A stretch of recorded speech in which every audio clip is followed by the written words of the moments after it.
निज मन मुकुर सुधार,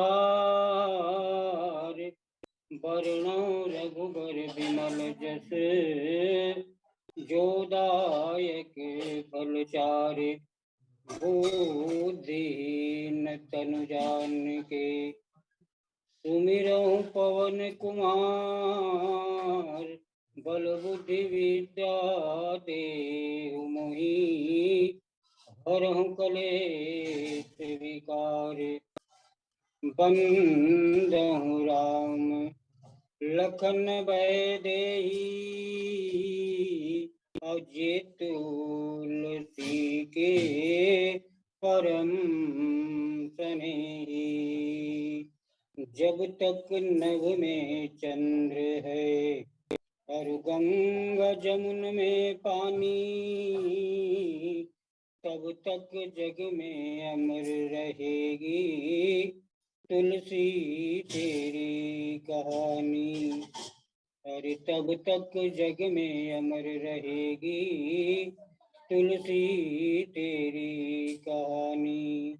लखन सिया राम चंद्र जी की जय, उमापति महादेव की जय, पवन सुत हनुमान की जय, गोस्वामी तुलसीदास की जय। जय जय जय श्री सीताराम की जय। आज मेरा परम सौभाग्य है आदरणीय गुरुदेव श्री झाल सिंह पटेल द्वारा संयोजित और संचालित ऑनलाइन श्री राम कथा लिंक के माध्यम से मुझे आप सबके बीच में श्री राम कथा कहने का अवसर प्राप्त हुआ है। आज के इस द्वितीय लिंक में और इस दिव्य पटल के साथ जुड़े हुए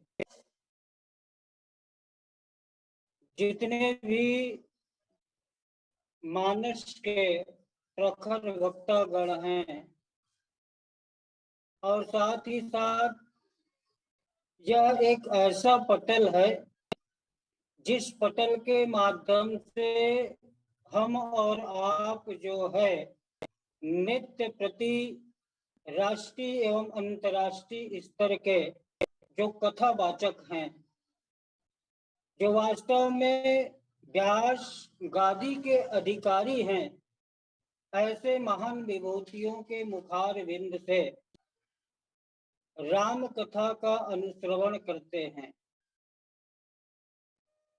और इस लिंक की विशेषता ये भी है कि हमारे छत्तीसगढ़ राज्य के जितने भी नामचीन प्रखर वक्ता हैं, उन सारी वक्ताओं का इस लिंक में जुड़ाव होता है। और आज संचालन का दायित्व निभा रहे परम आदरणीय परम श्रद्धेय पूज्यपाद दीक्षित गुरुदेव जी, आप सभी के श्री चरणों में मेरा सादर प्रणाम निवेदित है। आइए, जिस कथा प्रसंग पर चर्चा करने का मुझे आदेश प्राप्त हुआ है, उस कथा प्रसंग की ओर हम और आप थोड़ा विचार करने का, चिंतन करने का, कुछ भाव रखने का प्रयास करें।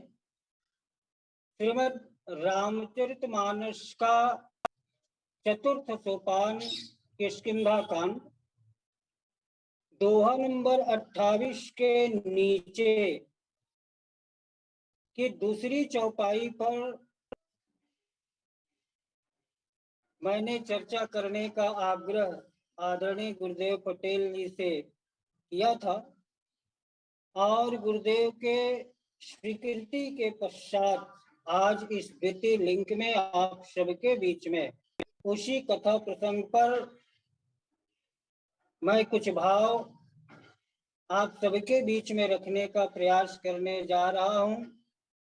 गोस्वामी जी महाराज अपनी कालजयी लेखनी के माध्यम से चौपाई की रचना कुछ इस प्रकार से करते हैं और कहते हैं कि मोहि विलो की धरहु मन धीरा,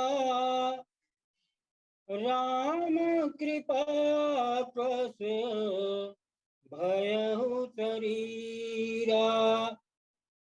मोहि विलो की धरहु मन धीरा, राम कृपा पस भयहु शरीरा। प्रस्तुत पावन प्रसंग में आप सभी का हार्दिक स्वागत है, अभिनंदन है। आइए, गोस्वामी जी महाराज के द्वारा जो इस चौपाई के सरल जो अर्थ हैं, उन अर्थों के ऊपर हम दृष्टिपात करने का प्रयास करें। तो गोस्वामी जी महाराज कहते हैं कि मोहि विलोक की धरहु मन धीरा, मुझे देख करके मन में धीरज धारण करो। देखो, भगवान राघवेंद्र श्री राम चंद्र जी की कृपा से देखते ही देखते मेरा जो शरीर है वो कैसा हो गया, और कैसा था पहले और आज कैसे हो गया। बिना पंख का मैं बेहाल था, किंतु परमात्मा की कृपा दृष्टि मुझ पर हुई, और जो ही परमात्मा राम की कृपा दृष्टि मेरे ऊपर पड़ी, मेरे जो पंख हैं जो जल चुके थे, मेरे जो पंख हैं जो कट चुके थे, मैं बिना पंख का हो चुका था। पर परमात्मा की कृपा जब मुझसे मेरे ऊपर हुई तो मेरे पंख भी आज जो हैं निकल आए हैं, उग आए। इस प्रकार से ये जो है इस चौपाई का शाब्दिक अर्थ है, शाब्दिक भाव है, जो गोस्वामी जी के द्वारा यहाँ पर कही जाती है। मानस के प्रेमी सज्जनों, आइए इस पर और थोड़ा से गुरुजनों के द्वारा, हमारे मनुष्यों के द्वारा जो बात कही गई है, उन बातों के ऊपर भी हम विचार करने का, उनके ऊपर चर्चा करने का प्रयास करें। तो गोस्वामी जी महाराज कहते हैं कि हताश और किंकर्तव्य विमूढ़ बंदरों का उद्बोधन करने के लिए संपाति ने उन लोगों से कहा कि मेरी ओर तुम दृष्टि उठा करके, नजर उठा करके देखो। और ये संपाति के द्वारा बंदरों से, वानरों से ये बात कही जाती है। और ये संपाति कौन है तो आप सब जानते हैं, मानस के विद्वत जन। संपाति कोई और नहीं बल्कि ये जटायु का बड़ा भाई है, और जो अपने अभिमान के कारण, अपने अहम के कारण जिन्होंने अपने पंख को आज खो दिया, वही संपाति जब उनके ऊपर परमात्मा राम की कृपा दृष्टि होती है तो एक निर्बल, असहाय, जो स्वयं निर्बल था, वो परमात्मा के बल को पाकर के सबल हो जाता है। और जब सबल हो जाता है तब वही संपाति जो है वानरों को उद्बोधन करता है, उन्हें समझाने का प्रयास करता है। तो मानस के प्रेमी सज्जनों, ऐसा कहा जाता है कि रामचरित मानस में या हमारे व्यवहारिक जीवन में, लौकिक जीवन में हम जब देखते हैं तो कुछ पात्र जो होते हैं वो इतने महान होते हैं कि व्यक्ति उन्हें देख करके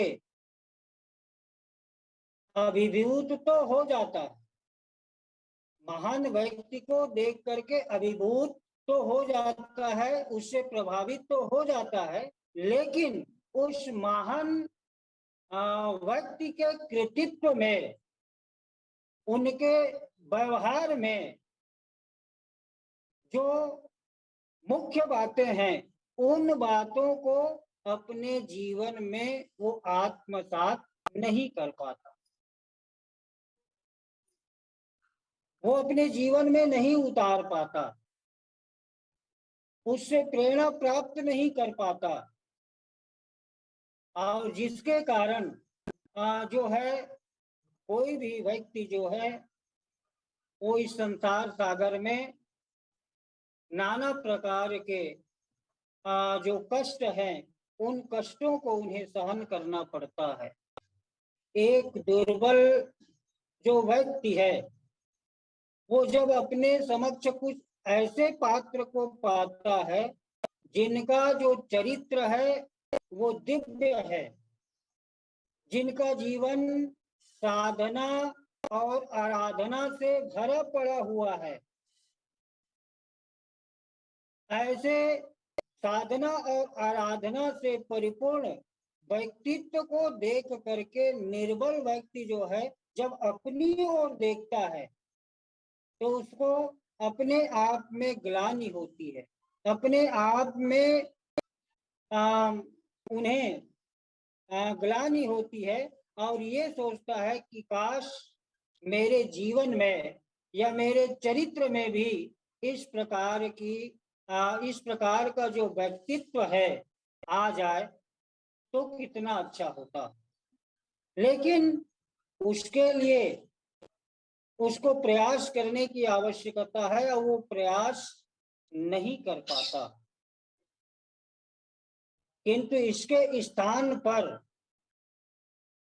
जब कोई ऐसा इतिहास एक निर्बल व्यक्ति के समक्ष आता है जिसका नायक एक ऐसा व्यक्ति जो दुर्बल होते हुए भी प्रयास और साधना के माध्यम से, प्रयास और साधना के द्वारा ऊपर उठा हुआ हो, तब व्यक्ति आश्वस्त हो जाता है, संतुष्ट हो जाता है और यह सोच सकता है कि मैं भी ऊपर उठ सकता हूं। और संपाति के जीवन में हम यदि झांक करके देखें तो संपाति का जीवन भी निकृष्ट उसको कह सकते हैं, लेकिन भगवान की कृपा दृष्टि प्राप्त होने पर उसका जो जीवन है वो धन्य हो जाता है और वो ये संसार के जो बंधन है, उन बंधनों से वो ऊपर उठ जाता है। कौन? संपाति। तो कुछ इसी प्रकार का उसका जीवन चरित्र है। संपाति का जो जीवन चरित्र है जो है इसी प्रकार का था। इसीलिए उन्होंने बंदरों को यह अनुरोध किया कि वे उनकी वो दृष्टि डालें। संपाति ने अपनी जीवन गाथा इस प्रकार से प्रस्तुत किया कि मैं और जटायु हम दोनों सगे भाई थे, और जब हम दोनों सगे भाई हैं तो युवावस्था में हम दोनों भाइयों ने एक संकल्प किया। और वो संकल्प क्या है आप सब जानते हैं कि संपाति के द्वारा वैसे मूल रूप से संकल्प किया जाता है सूर्य तक, भगवान सूर्य नारायण तक पहुंचने का संकल्प किया जाता है। और वो दोनों भाई अपने संकल्प को पूरा करने के लिए सूर्य की ओर या सूर्य को पकड़ने के लिए, उसे प्राप्त करने के लिए ऊपर उठते हैं। किंतु थोड़ी दूर जाने के बाद जटायु जो है सूर्य का जो असह्य तेज है उस तेज को सहन नहीं कर पाता, और सहन नहीं कर पाने के कारण जटायु आधे बीच से ही लौट आता है। किंतु संपाति जो है अपने अभिमान के कारण ऊपर उड़ता ही गया, उड़ता ही गया और उड़ता ही चला गया। और एक अवस्था ऐसे आती है कि वो सूर्य के प्रचंड तेज से झुलस करके उनके जो पंख हैं, उनके जो पक्ष हैं, वो दोनों पक्ष क्या हो जाते हैं? जल जाते हैं। और संपाति बिना पक्ष का हो जाता है। और जब बिना पक्ष का हो जाता है तो संपाति जो है सीधा नीचे की ओर गिर पड़ता है। और जब नीचे की ओर गिर पड़ा तो चंद्रमा मुनि की जो दृष्टि है संपाति के ऊपर जाती है, और संपाति की दशा को देख करके चंद्रमा मुनि के हृदय में संपाति के प्रति क्या है कि दया उत्पन्न हो गई।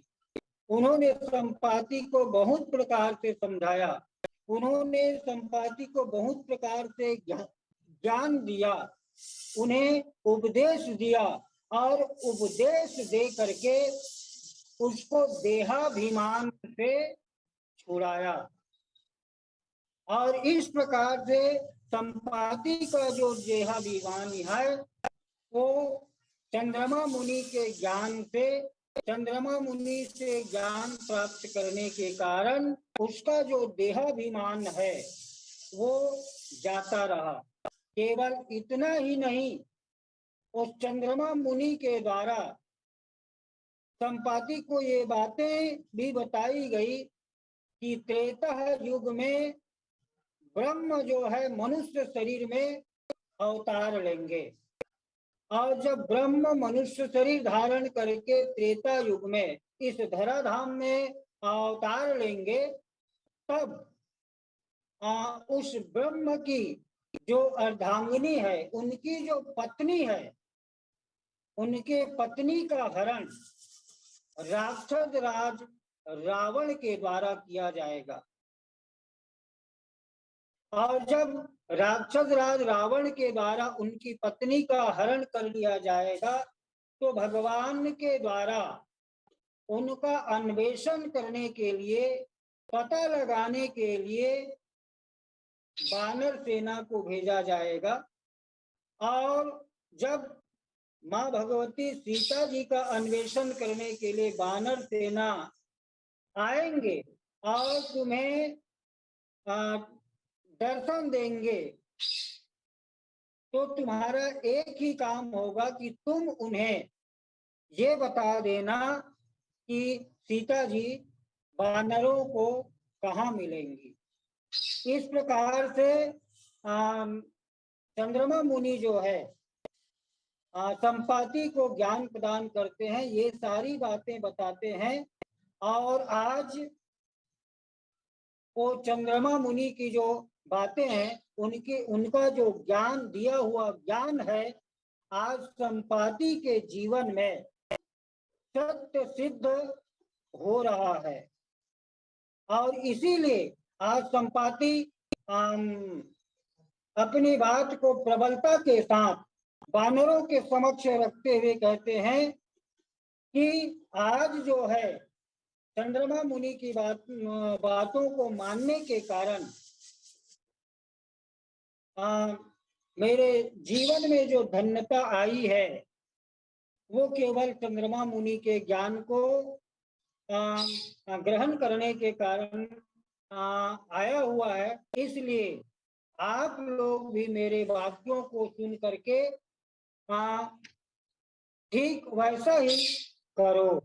इस प्रकार से चंद्रमा मुनि के द्वारा जो बातें संपाति को बताई जाती हैं, उन्हीं बातों को आज संपाति जो है वानरों से कह रहे हैं। गोस्वामी जी महाराज लिखते हैं कि अनुज क्रिया सागर तीरा, क्रिया करी सागर तीरा, अब कही निज कथा सुनहु कपि वीरा, हम दो बंधु प्रथम तरुणाई, और गगन गए रवि निकट उड़ाई, तेजन सही सकसो फिर आवा, अमय अभिमानी रवि निहराया, जरे पंख अति तेज अपारा, परे भूमि करी घोर चिकारा।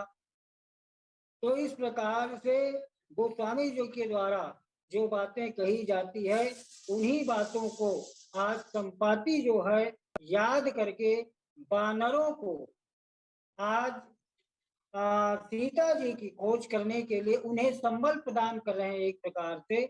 या ये भी कह सकते हैं कि संपाति जो है अपना आत्म जो चरित्र है, वो आत्म संस्मरण जो है बंदरों के समक्ष प्रस्तुत कर रहे, बंदरों के समक्ष रख रहे।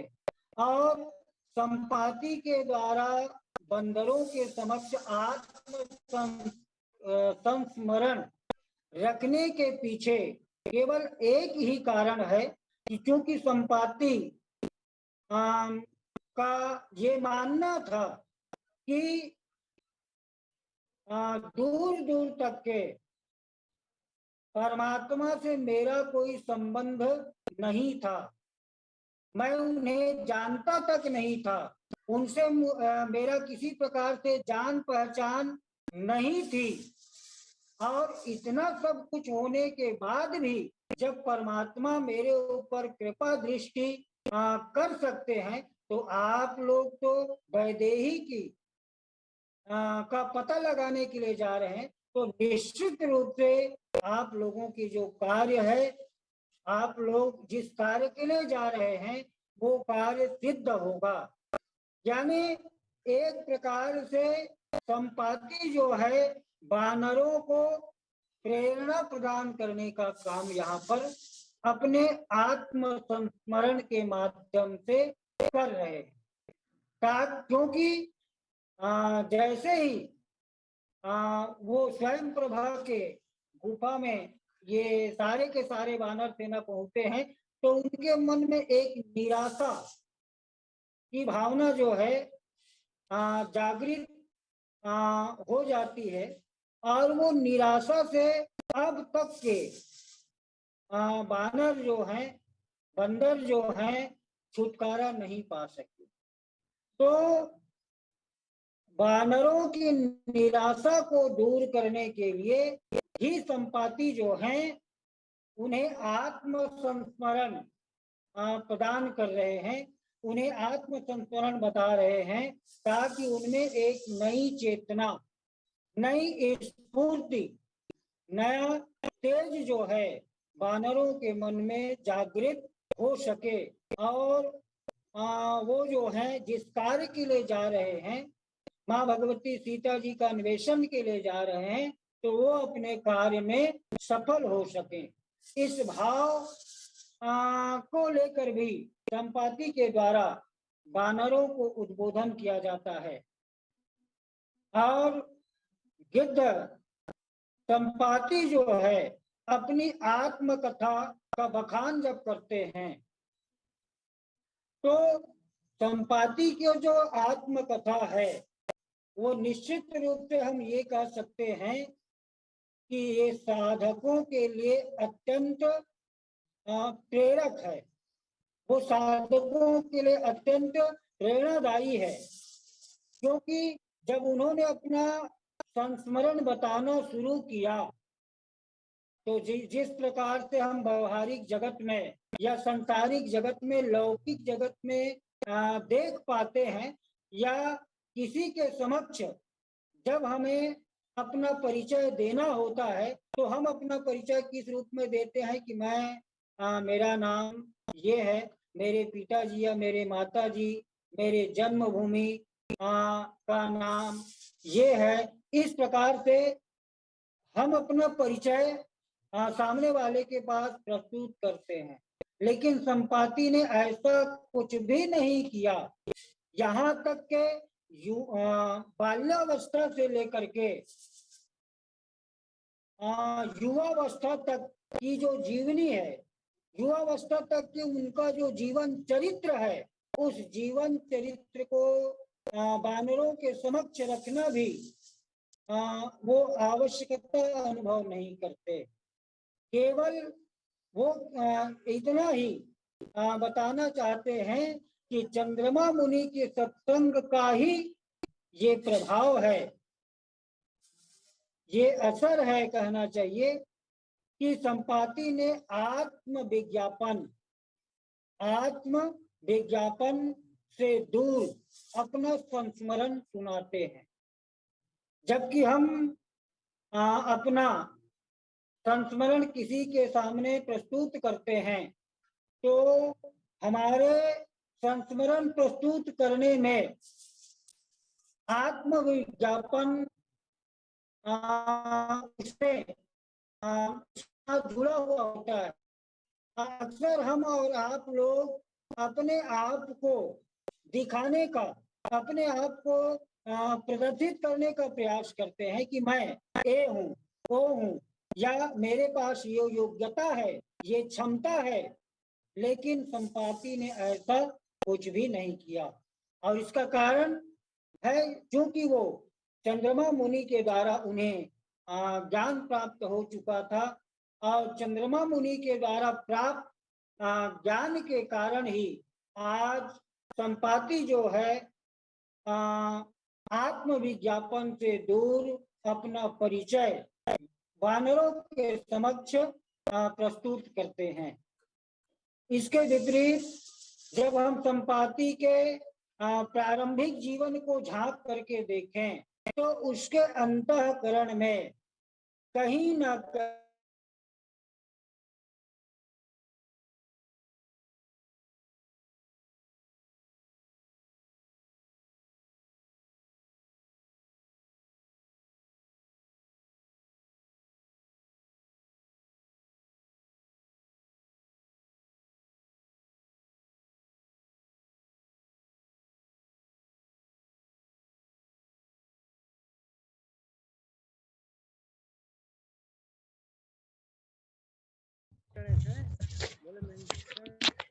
कोमरे सर जी क्या हुआ?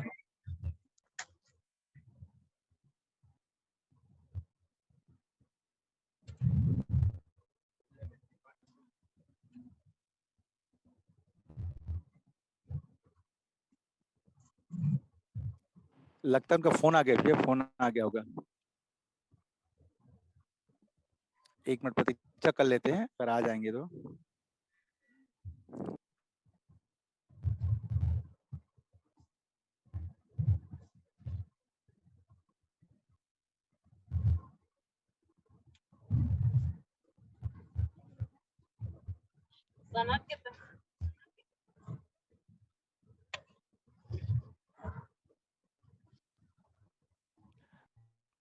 Komre sir,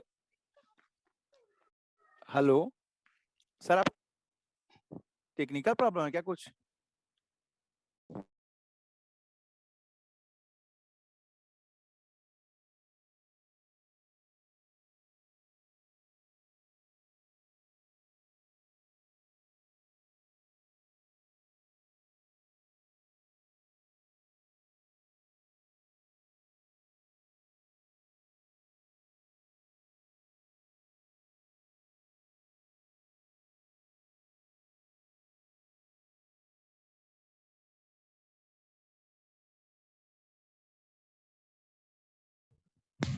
hello Komre sir जी।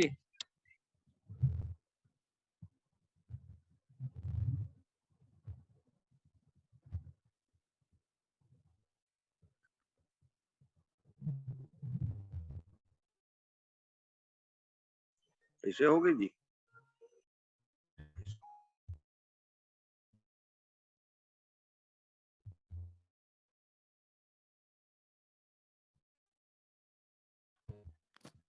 पटेल जी बात कर लीजिए, फोन से बात कर लीजिए, कुछ टेक्निकल प्रॉब्लम हो तो।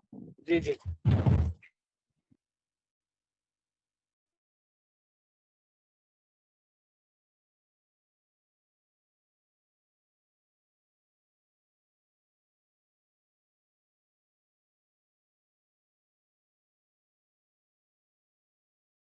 नेटवर्क डिस्टर्ब हो गया लग रहा है। हाँ होगा रोहित भैया, चलते ही शुरू कर भैया। रोहित भैया,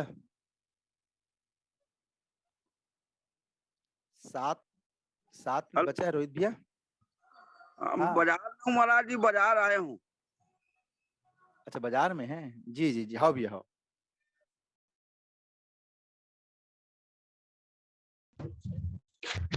महाराज जी को फोन नहीं लग रहा है। चलिए कोई बात नहीं भैया, चलिए चलिए 7-8 मिनट बच्चा कुछ बोलते हैं, ठीक है। आइए पुनः मैं आप सभी का निवेदन करता हूं और आपका प्रति स्वागत करता हूं। अभी हम बड़ी सुंदर चर्चा श्रवण करते हैं लिंग प्रथम और द्वितीय में। गोस्वामी जी महाराज कहते हैं ये पूरा जो किष्किंधा कांड है ना, ये भाइयों पे आधारित कांड है। बाली और सुग्रीव, चाहे संपाति, ये दोनों लिंक में सुन रहे थे। एक तरफ जटायु जी और संपाति जी, एक तरफ बाली और एक तरफ सुग्रीव, माने आज भाइयों की चर्चा श्रवण कर रहे थे।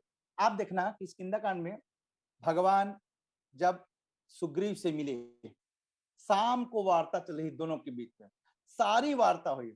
भगवान ने कहा कि सुनो सुग्रीव मारी हों, बाली एक ही बाण।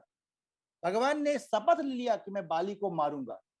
सुग्रीव ने कहा सरकार 1 से मारो 10 से मारो, यह आपकी समस्या है, बाली मरना चाहिए। अब भगवान ने शपथ ले लिया।